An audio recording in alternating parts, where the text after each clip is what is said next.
Good morning students. हमने पिछले video में 11th केमिस्ट्री क्लासेज के अंतर्गत चैप्टर पहला उसमें रसायन विज्ञान की कुछ मूल धारणाएं, some basic concept of chemistry, इसके अंतर्गत द्रव्य की परिभाषा, द्रव्य का वर्गीकरण, ठीक है, और द्रव्य के वर्गीकरण अर्थात पदार्थों के वर्गीकरण में हमने ये पढ़ा था कि हमें वर्गीकरण को दो आधार पर बांटा गया था। द्रव्य का वर्गीकरण एक तो था भौतिक वर्गीकरण, दूसरा था रासायनिक वर्गीकरण। तो भौतिक वर्गीकरण के अंतर्गत हमने पिछले वीडियो में द्रव्य को 3 भागों में बांटा गया था, ठोस अवस्था, द्रव अवस्था और गैस अवस्था, और उसके बारे में हमने वर्णन पढ़ लिया था। अब हम आज पढ़ेंगे कि द्रव्य का रासायनिक वर्गीकरण, ठीक है। तो द्रव्य का रासायनिक वर्गीकरण है, तो हमने वर्गीकरण का आधार पहले बता दिया था। तो द्रव्य का वर्गीकरण है वो, अगर हम रासायनिक वर्गीकरण पढ़ेंगे तो रासायनिक वर्गीकरण के आधार पर द्रव्य को 2 भागों में बांटा गया है, ठीक है। एक तो हो जाएगा शुद्ध पदार्थ, ठीक है, और दूसरा रहेगा मिश्रण। तो शुद्ध पदार्थ और मिश्रण है, इसके बारे में आप विस्तार से इस वीडियो में अध्ययन करेंगे। तो अब हम पढ़ते हैं द्रव्य का रासायनिक वर्गीकरण, ठीक है। तो द्रव्य का रासायनिक वर्गीकरण है, उसमें द्रव्य को 2 भागों में बांटा गया है। वो भाग क्या है? पहला भाग वो रहेगा शुद्ध पदार्थ और दूसरा रहेगा मिश्रण, ठीक है। तो अब शुद्ध पदार्थ है और मिश्रण है, इसकी ये क्या चीज़ें होती है? तो शुद्ध पदार्थ है उसको पुनः 2 भागों में बांटा गया है। एक तो हो गया तत्व और दूसरा हो गया यौगिक, ठीक है। और मिश्रण को 2 भागों में बांटा गया है, वो है समांगी मिश्रण और दूसरा है विषमांगी मिश्रण, ठीक है। तो अब हम इसके बारे में हम विस्तार से पढ़ेंगे। तो यहां पर है तत्व है, इसको पुनः 3 भागों में बांटा गया है, धातु, अधातु और उपधातु, ठीक है। अब इसके बारे में अगर हम पढ़ते हैं तो सबसे पहले हम पढ़ेंगे कि रासायनिक वर्गीकरण है, अर्थात जो पदार्थ है रासायनिक रूप से किस प्रकार से बना हुआ, उसका निर्माण कैसे हुआ है, वो चीज़, और उस पर हम पढ़ते हैं कि शुद्ध पदार्थ और मिश्रण। तो शुद्ध पदार्थ है वो क्या चीज़ होता है? शुद्ध पदार्थ, देखो नाम से ही स्पष्ट है कि वो उसके अंदर किसी प्रकार की मिलावट नहीं, लेकिन ये एक अपने को सामान्य समझने की चीज़ होती है। लेकिन यदि हम शुद्ध पदार्थ के बारे में पढ़ें तो उसका अर्थ होता है कि ऐसे द्रव्य या पदार्थ जिनको हम भौतिक प्रक्रम द्वारा उसको अलग अलग भागों में नहीं बांट सकते, तोड़ नहीं सकते हैं। अब रह गया, देखो इसमें रह गया कि वे पदार्थ जिन्हें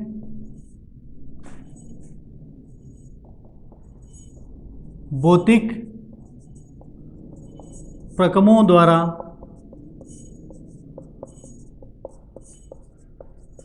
तोड़ा नहीं जा सकता है,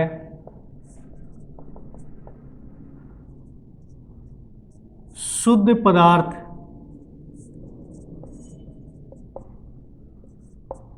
कहलाते हैं। इन पदार्थों का रासायनिक संगठन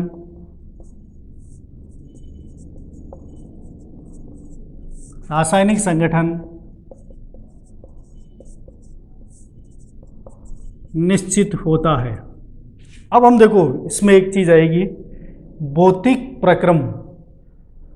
अब भौतिक प्रक्रम क्या चीज होती है कि जैसे यदि हम उसको उबालते हैं, ठंडा करते हैं, गलनांग, क्वथनांग, ठीक है, हिमांग, तो अगर हम इसको गर्म करते हैं, ठंडा करते हैं, इन किसी छानते हैं, आसवन करते हैं, तो इस विधियों के द्वारा यदि उस पदार्थ को हम और किसी अन्य अवयवों में तोड़ नहीं सकते हैं, ठीक है ना, तो वो पदार्थ क्या कहलाएंगे? शुद्ध पदार्थ कहलाएंगे। जैसे मान लीजिए अगर हमने लोहा, इसका उदाहरण होता है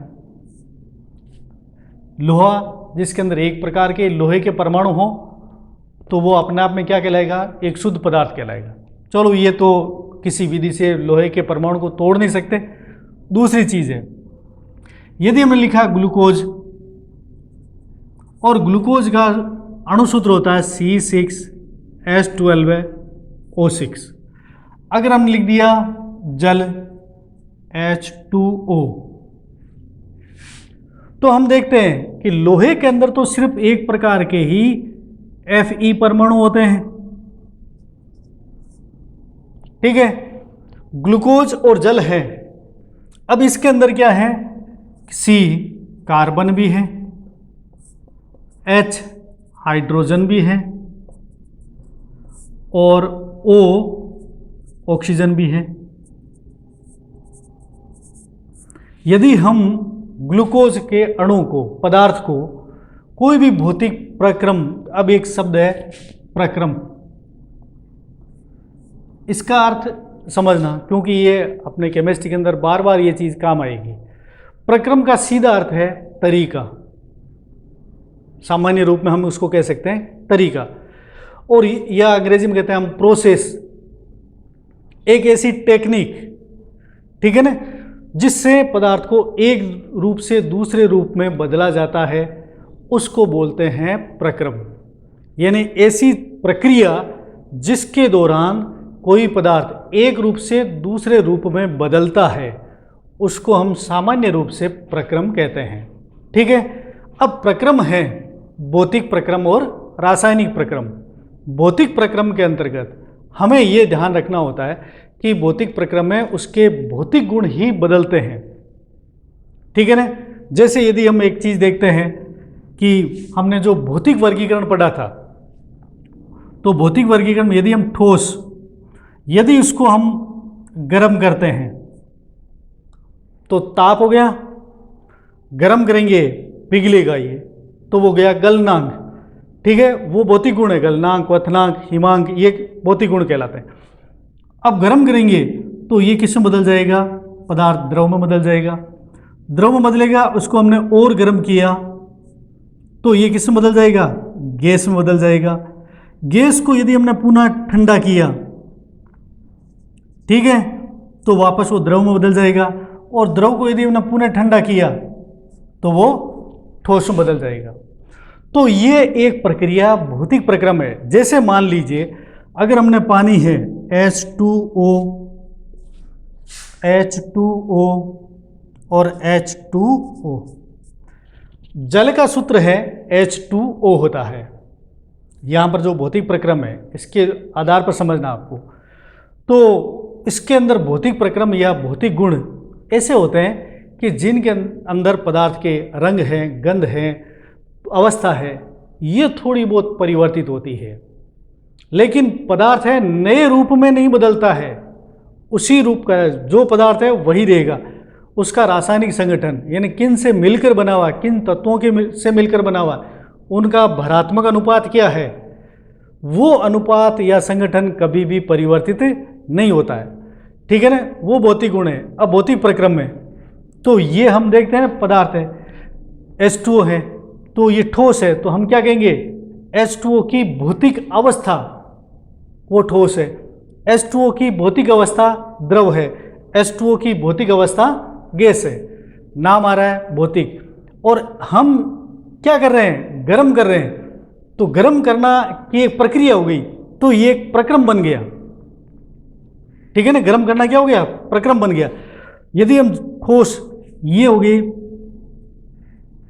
हम इसको बर्फ कहते हैं, बर्फ को यदि हम गर्म करेंगे तो वो किस में बदल जाएगा, जल में बदल जाएगा, लिक्विड जल के अंदर।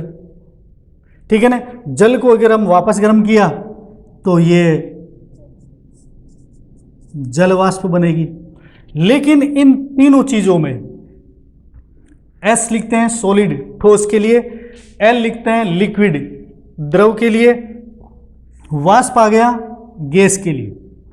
अब ध्यान देना, हमने भौतिक प्रक्रम अपनाया गर्म करना, और गर्म किया तो ये भी H2O है, ठोस है तो भी H2O है, द्रव है तो भी H2O है, और गैस है तो भी H2O है। ठीक है। तो इस आधार पर हम देख सकते हैं कि हमने पदार्थ को भौतिक प्रक्रम लगाया था, और भौतिक प्रक्रम से जल का जल ही रह गया, भौतिक प्रक्रम द्वारा तोड़ा नहीं जा सकता है, टूटा नहीं, H2O का H2O रह गया, शुद्ध पदार्थ कहलाते हैं। इन पदार्थों का रासायनिक संगठन निश्चित होता है, तो इसमें भी H2O है तो रासायनिक संगठन एक समान, अणुसूत्र समान, इसका भी अणुसूत्र समान, इसका भी अणुसूत्र, इसका मतलब रासायनिक संगठन में कोई परिवर्तन नहीं हुआ है। ठीक है ना। ऐसे पदार्थों को हम क्या कहते हैं, शुद्ध पदार्थ कहते हैं। ठीक है ना। और इनका रासायनिक संगठन है वो निश्चित होता है। अगर जैसे हम इनसे देखें H2O है तो इसमें HOH ये जल का अणुसूत्र है। अगर हम देखें हाइड्रोजन का भार है इसके अंदर, एक हाइड्रोजन का परमाणु भार होता है 1, ऑक्सीजन का परमाणु भार होता है 16।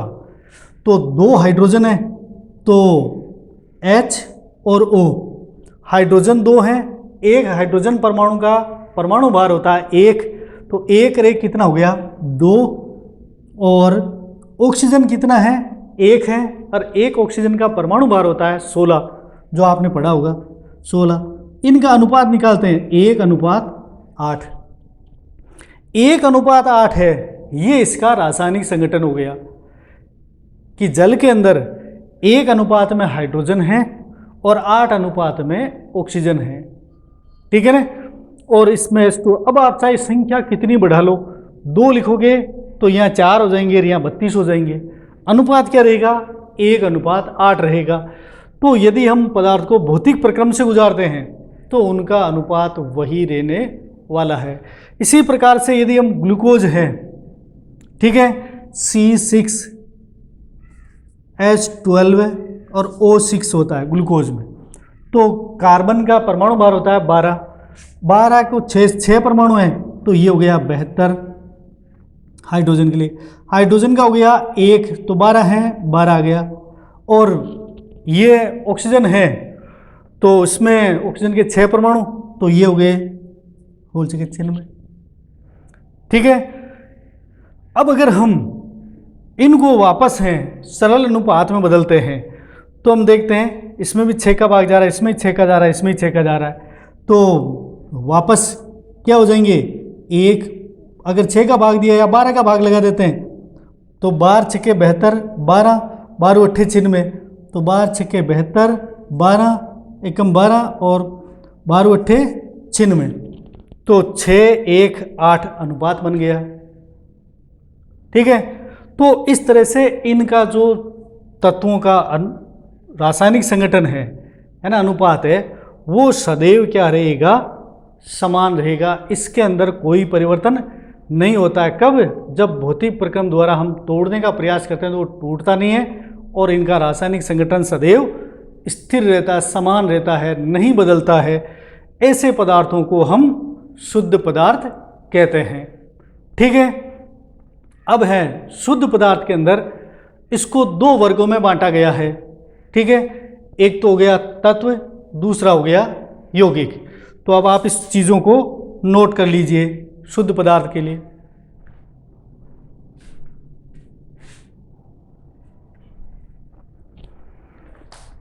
अब हम चलते हैं आगे के वर्गीकरण के आधार पर शुद्ध पदार्थ के बाद में।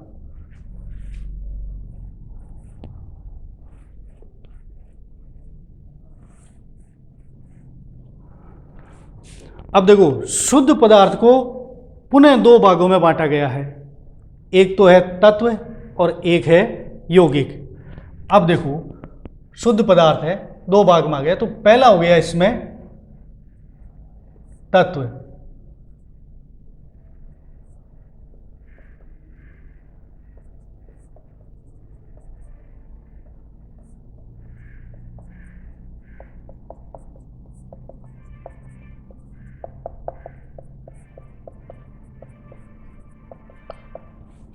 अब तत्व हैं, आपने 10th कक्षा में पढ़ा होगा कि तत्व हैं, तत्वों का वर्गीकरण है, आवर्त सारणी है, किस तरह से आवर्त सारणी का निर्माण हुआ था। ठीक है, तो अब वास्तव में तत्व होते क्या है, तो इसमें हम तत्व देखें, धातु है, धातु उपधातु ये है, तो फिर आखिर तत्व क्या रहेगा। देखो हमने शुद्ध पदार्थ में क्या लिखा था कि ऐसे पदार्थ जिनको भौतिक प्रक्रम द्वारा तोड़ा नहीं जा सकता, पहली चीज़ वो भी परिभाषा में आएगी। दूसरी, अगर वो तो शुद्ध पदार्थ है, तो तत्व भी क्या है, शुद्ध पदार्थ है, तो आदि परिभाषा वो हो गई। अब आदि में अगर वो तत्व हैं तो वो दो भागों में हमने इनको बांटा है, तो फिर तत्व कौन से रहेंगे, यौगिक कौन से रहेंगे। अब तत्व और यौगिक है, मैंने यहाँ पर जो लिखा था अभी उदाहरण के अंदर Fe लोहा लिखा था, तो वो तो हो गया तत्व, और H2O लिखा था, ग्लूकोज लिखा था C6H12O6, वो हो गया यौगिक। तो ऐसे इनकी परिभाषा हो जाएगी कि वे पदार्थ जिन्हें भौतिक प्रक्रम द्वारा तोड़ा नहीं जा सकता है तथा जिनमें, अब यहां पर जो चेंज होगा, ये तो हो गई परिभाषा शुद्ध पदार्थ के लिए। अब तत्व और यौगिक हैं, इनमें देखना है, तोड़ा नहीं जा सकता, तथा जिनमें एक ही प्रकार के परमाणु हो तत्व कहलाते हैं। सबसे बड़ी चीज है, अगर हम शुद्ध पदार्थ से तत्व को अलग करना चाहें तो वो चीज क्या हो गई कि जिसके अंदर ऐसे द्रव्य, ऐसे पदार्थ चाहे कम हो या ज़्यादा हो, उसमें जो परमाणु होते हैं सब परमाणु एक प्रकार के हों।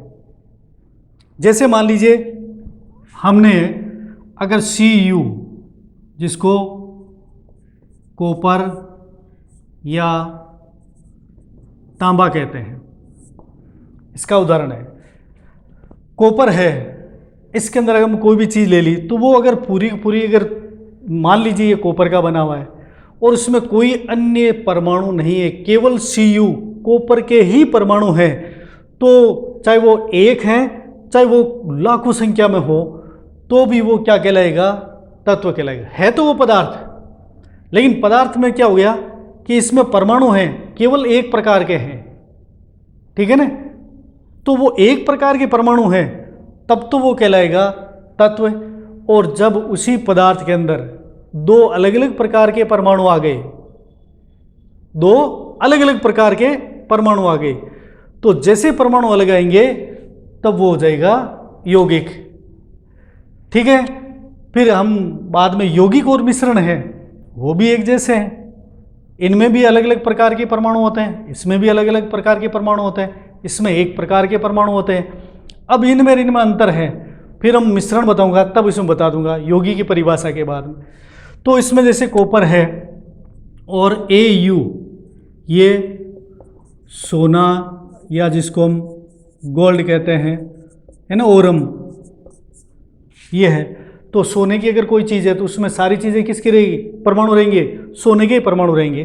तो Au क्या हो गया, तत्व हो गया। और इस तत्व को हम कोई भौतिक प्रक्रम के द्वारा तोड़ नहीं सकते हैं।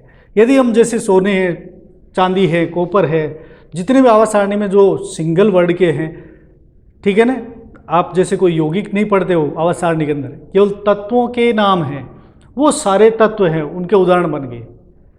ठीक है, अगर हम हाइड्रोजन, हीलियम, जो भी लिखते हैं वो सब के सब क्या है, तत्व हैं। ठीक है ना। तो अब यदि उसमें तत्व हैं तो अगर उसको गर्म करते हैं, ठंडा करते हैं, तो मान लीजिए ये कॉपर है, इसको हमने गर्म किया, पिघल गया, केवल भौतिक अवस्था चेंज हुई है, ठोस से वो किसमें बदल गया, द्रव में बदल गया। लेकिन परमाणु हैं, वो कॉपर है तो कॉपर के हैं, जो परमाणु पिघल गए अलग हुए हैं। चाहे वो अगर सोने के हैं तो सोने के परमाणु रहेंगे, एक ही प्रकार के। ऐसे नहीं गर्म करते ही वो चांदी से सोना बन गया या दूसरा बन गया, तत्व बदल गया, तब वो नहीं होगा। इसमें क्या रहेगा, सिर्फ एक प्रकार के ही परमाणु रहेंगे और भौतिक प्रक्रम के द्वारा इसलिए उनको तोड़ा नहीं जा सकता है। ठीक है ना, वो कहलाते हैं तत्व कहलाते हैं। अब तत्व हैं वो 3 प्रकार के होते हैं। कौन कौन से? एक तो हो गया धातु, दूसरा अधातु और तीसरा हो गया उपधातु। देखो इनके बारे में आपने थोड़ा बहुत पहले पढ़ा था, अब हम इसका और थोड़ा विस्तार से पढ़ेंगे कि तत्वों को 3 वर्गों में बांटा गया है। ठीक है। अब वो 3 वर्ग कौन से हैं? पहला हो गया धातु। आपने पीछे की कक्षाओं में पढ़ा होगा कि धातुएं हैं, धात्विक गुण है, थोड़ा बहुत पढ़ा था। तो हमने ये भी पढ़ा कि धातुएं क्या होती है, ठोस होती है, कठोर होती है, लेकिन एक अपवाद रहेगा, पारा, मरकरी, Hg जिसको कहा जाता है, वो द्रव अवस्था में है। बाकी सारी धातुएं हैं वो ठोस हैं और कठोर है, केवल पारे को छोड़ करके। ठीक है ना। और इनमें और क्या गुण होता है कि ये ऊष्मा और विद्युत इनकी चालक होती है, सुचालक होती है। यानी धातुओं के अंदर ऊष्मा का प्रवाह हो सकता है और विद्युत का प्रवाह हो सकता है। ठीक है ना। तो हम देखते हैं अगर धातु की ये छड़ है, यदि हमने यहाँ इस छड़ के इस सिरे को गर्म करते हैं तो धीरे धीरे ये अपन जो हाथ से पकड़े ये भाग भी धीरे धीरे गर्म हो जाएगा। इसका मतलब क्या हुआ, गर्म तो हमने यहाँ से किया था और धीरे धीरे ऊष्मा है, एक परमाणु से दूसरे परमाणु ग्रहण करते करते क्या होता है, अपने हाथ तक है, दूसरे सिरे तक की भी ये छड़ है पूरी गर्म हो जाती है। इसका अर्थ हुआ कि उसमें इस छड़ के अंदर, धातु की छड़ में ऊष्मा का संचरण हो रहा है, चल रही है ऊष्मा, ऊष्मा का प्रवाह हो रहा है, तो ये ऊष्मा की सुचालक होती है धातुएं। ठीक है ना। अगर हम देखते हैं भी जितने भी है कि ये वायर लगे, इसके अंदर धातुओं के तार हैं और उन तारों के द्वारा विद्युत का संचालन होता है, तो ये विद्युत की चालक भी होती है धातुएं। और धातुओं के अंदर जो विद्युत का चालन है वो मुख्य रूप से होता है, उसके अंदर मुक्त इलेक्ट्रॉन होते हैं। मुक्त का मतलब अकेले इलेक्ट्रॉन होते हैं, जो हम थोड़ा और आगे विस्तार से चैप्टर आएगा चौथा, उसमें पढ़ेंगे। लेकिन इसमें विद्युत का चालन होता है, ऊष्मा का चालन होता है।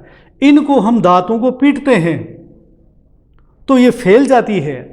पीटना मतलब हथौड़े से चोट लगाना, तो चोट लगाना मतलब आघात, और आघात करने पर चोट में फैलती है, वर्धन हो जाता है, वर्धन, बढ़ना।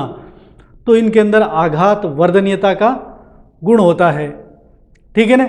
इनको खींच करके तार बनाए जा सकते हैं, तो खींच करके तार बनाना, उस प्रक्रिया को कहते हैं तन्यता। ठीक है। और ये भी है। दूसरा, धातुओं में एक चमक होती है, उसको बोलते हैं धात्विक चमक। इन तत्वों के अंदर धात्विक चमक होती है और इनके गलनांक और क्वथनांक बहुत अधिक होते हैं। धातुओं को हम सामान्य रूप से गर्म करते हैं तो वो आसानी से पिघलती नहीं है। इसका मतलब क्या हुआ, इनके गलनांक बहुत अधिक होते हैं। तो अब धातुएं हैं, तो इसमें पहली चीज़ क्या है, ये कठोर, देखो ध्यान रखना कि कठोर और ठोस होती है। ठीक है ना। लेकिन क्या है, मरकरी, जिसको हम कहते हैं पारा, और इसका प्रतीक होता है Hg, अपवाद स्वरूप द्रव है, ठीक है ना। ये कठोर होती है, ठोस होती है, सभी धातुएं, ठीक है ना, लेकिन मरकरी को छोड़ देना चाहिए। दूसरी चीज है इनके गलनांक एवं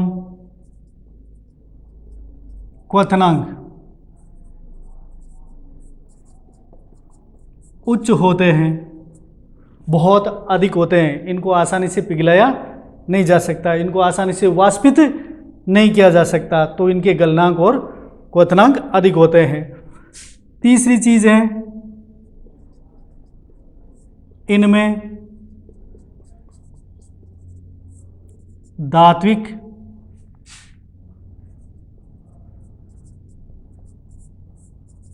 चमक होती है। हम देखते हैं कि धातुएं हैं अपने को कैसे दिखाई दे, यदि हम उसकी ऊपरी सतह को अगर थोड़ा सा हटा दें या रगड़ दें किसी चीज़ से, रेजमाल से, तो क्या होती है, अंदर से वो चमकती हुई दिखाई देती है। तो ये धात्विक चमक है, ऊष्मा का संचालन है, विद्युत का संचालन है। ये तीनों गुण अयुग्मित या मुक्त इलेक्ट्रॉन के कारण होते हैं। तो इनमें क्या होती है, धात्विक चमक होती है, ठीक है ना। और ये धात्विक चमक मुक्त इलेक्ट्रॉन के कारण होती है, ठीक है ना। तो यहां पर लिख देता हूं, धात्विक चमक मुक्त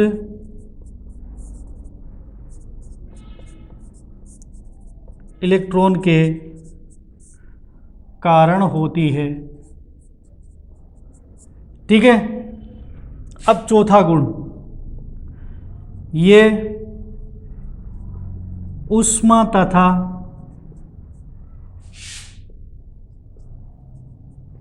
विद्युत की सुचालक होती है। और इसका कारण भी क्या है, मुक्त इलेक्ट्रॉन के कारण, ठीक है। अब जैसे हम देखें तो उसमें दो गुण और आ जाएंगे, इनमें आघात वर्धनीयता का गुण होता है। यानी हम जिन पदार्थों को, पदार्थों में शुद्ध पदार्थ को, शुद्ध पदार्थ में तत्व को अगर हम पीटते हैं और पीटने से उसकी चद्दर बन जाती है, टूटता नहीं है, और चद्दर बनना इस प्रकार का जो गुण है वो कहलाता है आघात वर्धनीयता। तो इनमें धातु में आघात वर्धनीयता का गुण होता है। और छठा है इनमें तन्यता का गुण होता है। तन्यता, तो इसका अर्थ हो गया कि यदि हम धातुओं को किसी छोटे छिद्र रोलर में से निकालते हैं, ठीक है ना, या खींचते हैं उसको, रोलर में से निकालते समय खूब खींचते हैं, तो क्या बन जाते हैं, उसके तार बनाए जा सकते हैं। जो हम देखते हैं ये तार बने हुए हैं, ये खींच करके बनाए जाते हैं, रोलर में से निकाले जाते हैं, तो साथ में आघात वर्धनीयता है, लेकिन खींचा जाता है तो वो चद्दर ने बन करके तार बन जाता है। तो इस प्रकार के गुण को तन्यता कहते हैं। तो ये धातुएं हैं, ये इनके सामान्य गुण हो गए, ठीक है ना। ये इनकी परिभाषा में अगर देखें तो धातुएं होती क्या है, तो ये सारे गुण होंगे, उनको ही हम धातु कहेंगे, ठीक है ना। अब दूसरी चीज़ है कि धातु है तो अधातु आएगा। अब धातु के अंदर अगर हम देखें, आपने आवास सारणी पढ़ी होगी कक्षा 10 में, तो आवास सारणी में 9 में, तो उस आवास सारणी के अंदर जो डी ब्लॉक के तत्व हैं, जिनको हम संक्रमण धातुएं या तत्व कहा जाता है, वो सब धातुएं हैं। क्षार धातुएं, क्षारीय मृदा धातुएं वर्ग 1 और 2 और 3 से 12, ये सब के सब इनके अंदर सभी तत्व हैं, वो धातु तत्व हैं, ठीक है ना। अब धातु तत्व हैं, इनमें ये सारी सारी सब में ये विशेषताएं रहेगी, ठीक है। अब हम देखें उदाहरण इनके, तो एग्जाम्पल के अंदर अगर हम ये देख लें तो लोहा, तांबा, एल्यूमिनियम,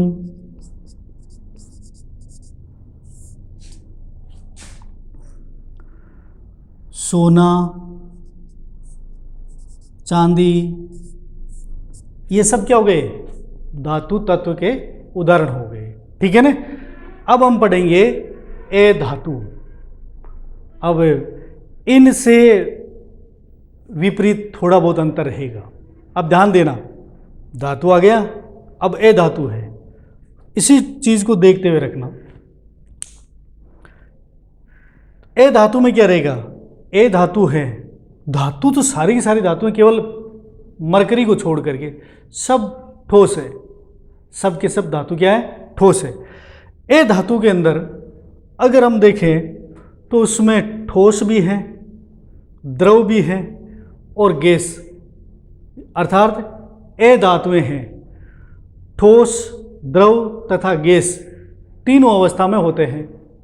तो कुछ तत्व ए धातु है वो ठोस भी रहेंगे, कुछ द्रव भी रहेंगे, कुछ गैस भी रहेंगे। तो ये सारी चीज़ें हैं, तीनों गुण होते हैं, जबकि धातु में सिर्फ मरकरी को छोड़कर सब ठोस होते हैं, पारे को छोड़ करके। ए धातुओं के गलनांक धातुओं से कम होते हैं, ये ध्यान रखना, गलनांक और क्वथनांक। ठीक है। ए धातु के अंदर धात्विक चमक नहीं होती है। ठीक है ना। और ये ऊष्मा तथा विद्युत की कुचालक होती है। ए धातुएं ऊष्मा तथा विद्युत की कुचालक होती है। केवल एक छोड़ देना, ग्रेफाइट। ग्रेफाइट विद्युत का सुचालक होता है। क्यों? ग्रेफाइट के अंदर दो परतों के बीच में एक मुक्त इलेक्ट्रॉन होता है। मैंने ये बताया ना, ये दोनों गुण हैं, ये मुक्त इलेक्ट्रॉन के कारण होते हैं। ठीक है ना। तो ग्रेफाइट के अंदर मुक्त इलेक्ट्रॉन होता है, इसलिए अपवाद स्वरूप ग्रेफाइट ए धातु होते हुए भी विद्युत का सुचालक होता है। ठीक है। आघात वर्धनीयता का गुण नहीं होता है, तन्यता का गुण नहीं होता है। उदाहरण में हम कई पढ़ लेंगे। ठीक है ना। तो आप इन धातु के इन पॉइंट्स को नोट कर लेना।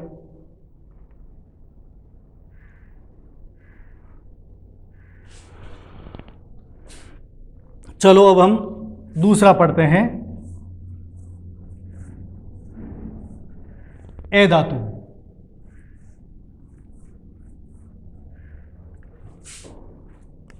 अब तत्व के अंदर सेकंड ये टॉपिक हो गया, ए धातु। ठीक है। और ए धातु क्या होती है? ये ठोस, द्रव तथा गैस तीनों अवस्थाओं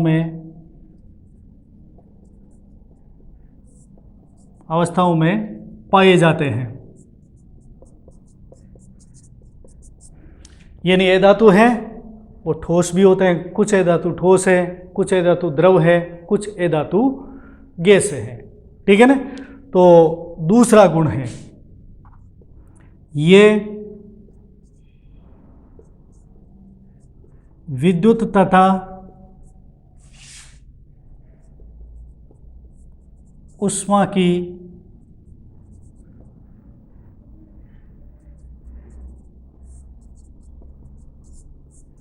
कुचालक होती है। ए धातुएं हैं विद्युत और ऊष्मा की कुचालक होती है, लेकिन अपवाद स्वरूप ग्रेफाइट विद्युत का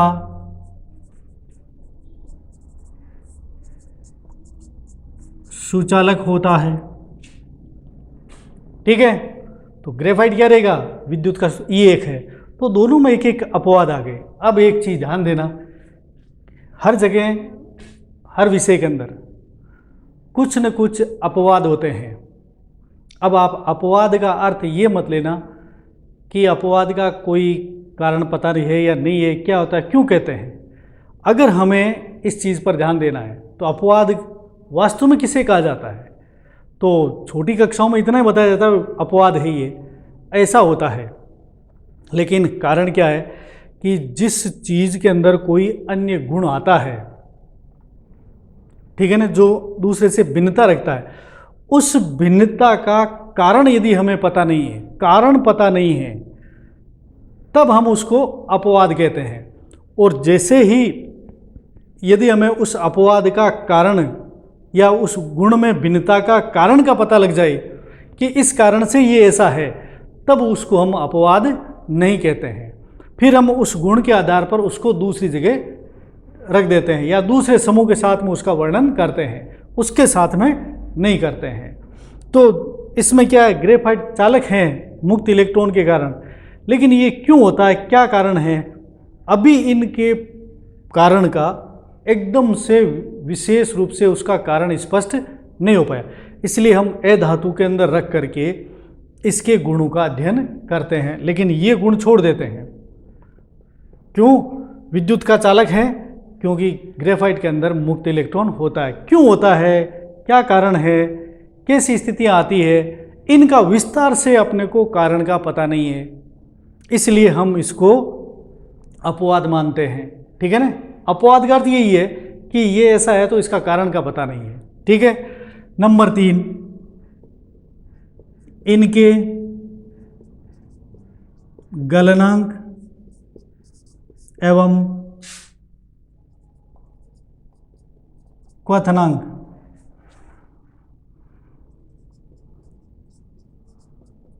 धातुओं से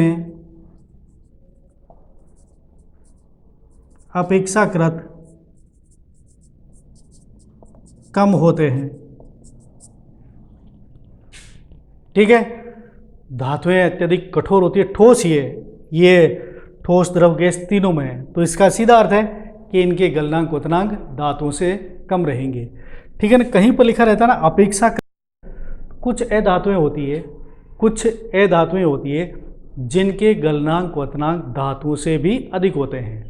ठीक है ना, तो उनके विस्तार का वर्णन हम अगली कक्षा में पढ़ेंगे, तो उसका कारण भी आ जाएगा। इसलिए क्या ज़्यादा होते हैं, लेकिन लिखा क्या है, अपेक्षाकृत।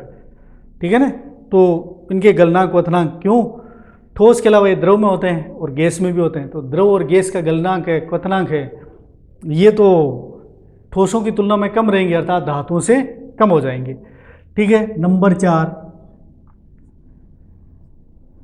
इनमें आघात वर्धनीयता तथा तन्यता का गुण नहीं पाया जाता है। यानी ए धातुओं को हम पीट करके चद्दर नहीं बना सकते हैं, उनको खींच करके तार नहीं बना सकते हैं, तो ये इनके अंदर है। इनमें कोई धात्विक चमक जैसी नहीं होती है, कारण मुक्त इलेक्ट्रॉन ग्रेफाइट को छोड़ के किसी के पास नहीं है, तो ये गुण नहीं रहेंगे। ठीक है। अब हम देखते हैं इनके उदाहरण। अगर हम ए धातु में देखें तो हाइड्रोजन हीलियम, अगर हम देखें हाइड्रोजन,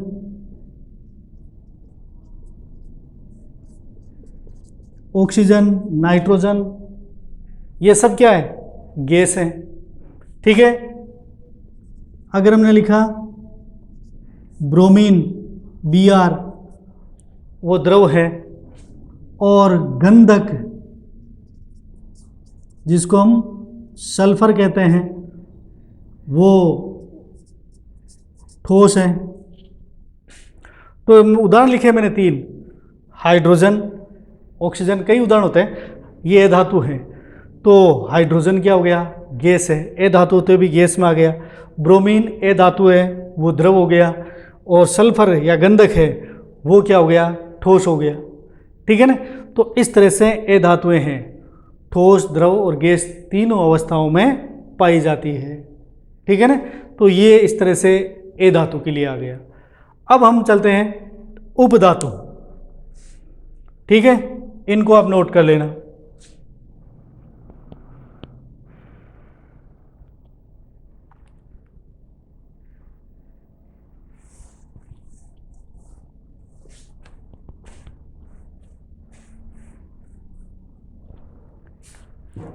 अब वर्गीकरण में, तत्व के वर्गीकरण में तीसरा है उपधातु।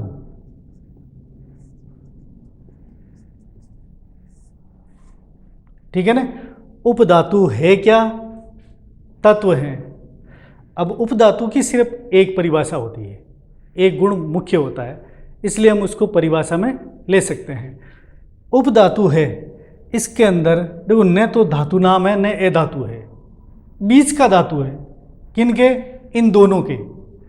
तो इसका मतलब क्या हुआ कि ऐसे तत्व या वे तत्व जिनमें धातु एवं ए धातु दोनों के गुण पाए जाते हैं, तो धातु की तरह व्यवहार करते हैं, ए धातु की तरह ही व्यवहार करते हैं, ऐसे तत्वों को उपधातु कहा जाता है। तो परिभाषा क्या होगी? वे तत्व जिनमें धातु तथा ए धातु दोनों के गुण पाए जाते हैं,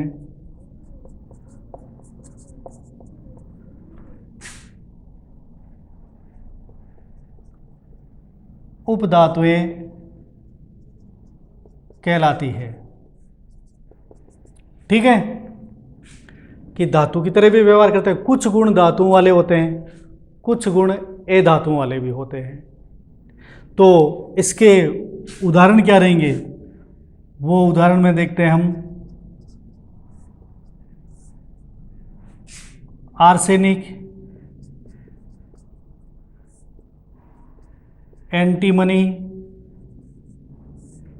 और बिस्मथ। आर्सेनिक का प्रतीक होता है AS, एंटीमनी का SB और बिस्मथ का BI। तो आर्सेनिक, एंटीमनी और बिस्मथ ये तीनों तत्व हैं, वो क्या है? उपधातुएं हैं। इनके अंदर धातुएं और अधातुएं दोनों प्रकार के गुण पाए जाते हैं, इसलिए इनको उपधातुएं कहा जाता है। ठीक है, अब हम पढ़ेंगे मिश्रण के बारे में। ठीक है,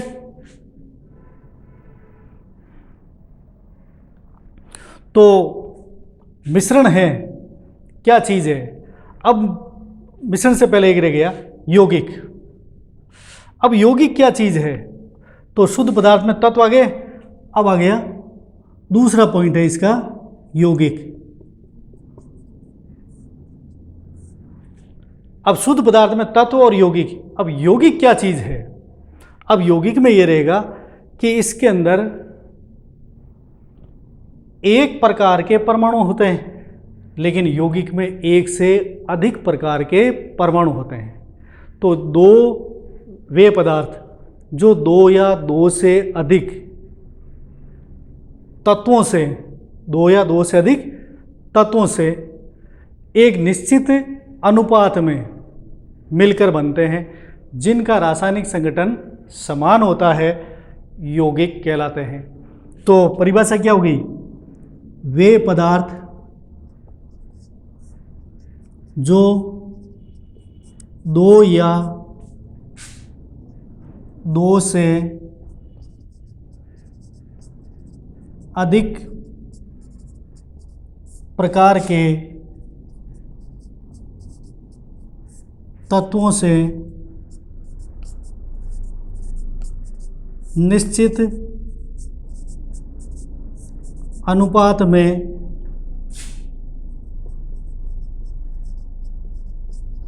रासायनिक बंधों द्वारा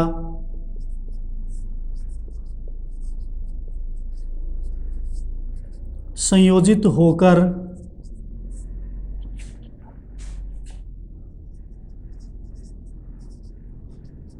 अणु बनाते हैं, यौगिक कहलाते हैं।